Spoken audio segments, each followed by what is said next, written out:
బాల కార్మిక వ్యవస్థ అనేది ఇలా చాలా పెద్దగా సమస్యగా ఉంది. బడీడి పిల్లలు బడిలోనే ఉండాలి. పనిలో గాదు. డిమాండ్ గాదు. దాన్ని ఆచరించకపోతే సీరియస్‌గా ఉంటది. లీగల్ యాక్షన్‌కి పోతాం. సో, పెద్దలారా మిత్రులారా అది సంఘటనలు. వరల్డ్ అసంఘటిత రంగ వర్గం పెరిగిపోతా ఉన్నది. ముఖ్యంగా ఎన్ఎస్ఎఫ్ వాళ్ళు గూడా 8వ తరగతి లోపు పిల్లలంతా గూడా డ్రాప్ అవుట్స్ 43% ఉంటుంది. ఇది చాలా ప్రమాదగంటికలు ఇవి. 8థ్ క్లాస్ లోపు అంటే ఇతర స్కిల్ డెవలప్‌మెంట్ ప్రోగ్రామ్స్‌కి వెళ్ళటానికి ఆస్కారం. కొన్ని వృత్తి విద్యా కోర్సులున్నాయి. ఆ వైపు వెళ్ళడానికి 8 లోపు నేర్చుకునే అవకాశం లేదు. 10 తర్వాతనే ఉంటాయి. సో, 43 అంటే దాదాపుగా 50% పిల్లలు అటువైపు హైయర్ ఎడ్యుకేషన్ వైపు వెళ్ళకపోతే వృత్తి విద్యా కోర్సులు ఎట్లా నేర్చుకుంటారు? డైరెక్ట్ వృత్తి విద్యా కోర్సులు సాధ్యం కానటువంటి తర్వాత స్కిల్ డెవలప్‌మెంట్ ప్రోగ్రామ్స్‌కని వెళ్తారు. 8థ్ లోపు వాళ్ళకి ఏమి నేర్పాలి? సో, అందుకోసం బాల కార్మిక నిషేధ డ్రాప్ అవుట్స్‌ని తగ్గించడంతో పాటుగా, జీరోకి తీసుకురావడంతో పాటుగా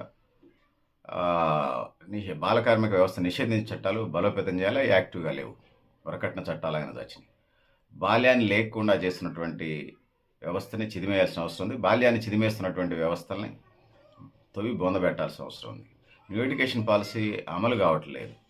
డ్రాప్ అవుట్స్ పెరగకుండా చూడాలి, పెరిగిపోతా ఉన్నాయి. పిల్లలు డ్రాప్ అవుట్స్ పిల్లలు బయట తిరిగి ఇక్కడికి వచ్చేసరికి వాడిని ఏ క్లాస్లో వేయాలంటే వాడి ఏజ్ పిల్లలు పై తరగతుల్లో ఉంటారు, వాడు ఉంటాడు. అదొకటి. Reading, writing, triple R system ఏదైతే ఉందో రాయడం, చదవటం, వాళ్ళకి రీడింగ్, రైటింగ్తో పాటు ఇతర కార్యక్రమాలు ఏదైతే ఉన్నాయో వాటిని ముందుకు తీసుకెళ్లాల్సి వస్తుంది. బడిలోనే ఉండాలి పిల్లలు, పనిలో కాదు.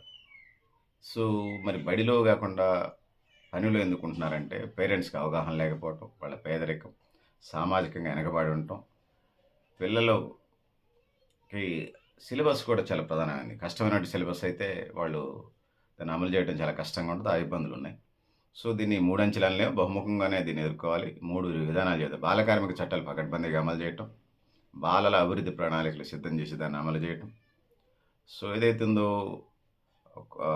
బాల కార్మిక నిర్మూలన కార్యక్రమాలు, దాంతో పాటు ఏదైతే ఉందో చైల్డ్ లేబర్ సెక్టార్ మీద దృష్టి పెట్టి దాన్ని ఎట్లా నిర్మూలించో ముందుకు పోవడం ఇది ఎజెండాగా ఉన్నదనేది తెలియజేసుకుంటూ, సో, పెద్దలారా మిత్రులారా మీరు కూడా మీ అభిప్రాయాలను కామెంట్ బాక్స్లో రాయండి. ఎల్లో వాళ్ళు చెప్పినా, ఇంటర్నేషనల్ లేబర్ ఆర్గనైజేషన్ వాళ్ళు చెప్పినా, యునిసెఫ్ వాళ్ళు చెప్పినా, పిల్లలకు సంబంధించిన విభాగం ఐక్యరాజ్య సమితిలో వాళ్ళు చెప్పినా, ఇండియన్ గవర్నమెంట్ చెప్పినా, ఇండియన్ ఎడ్యుకేషన్ సెక్టర్ డిపార్ట్మెంట్ అంటే వారి శాఖ వాళ్ళు చెప్పినా, రాష్ట్ర ప్రభుత్వం వాళ్ళు చెప్పినా, ఎవరు చెప్పినా, నేను చెప్పినా, మా ఎన్జిఓస్ చెప్పినా, సోషల్ వర్కర్స్ చెప్పినా, సమాజ ప్రయోజకులు చెప్పిన వారు చెప్పిన విధంగా ముందుకు పోవాల్సిన అవసరం అని తెలియజేసుకుంటూ, సో, పెద్దలారా మిత్రులారా మీరు కూడా మీ అభిప్రాయాన్ని కామెంట్ బాక్స్లో రాయని తెలియజేస్తూ, నేను గరిడేపల్లి సత్యనారాయణ, న్యూ లక్ష్య ఆర్గనైజేషన్. థ్యాంక్ యూ ఉండాలి పెద్దలారా.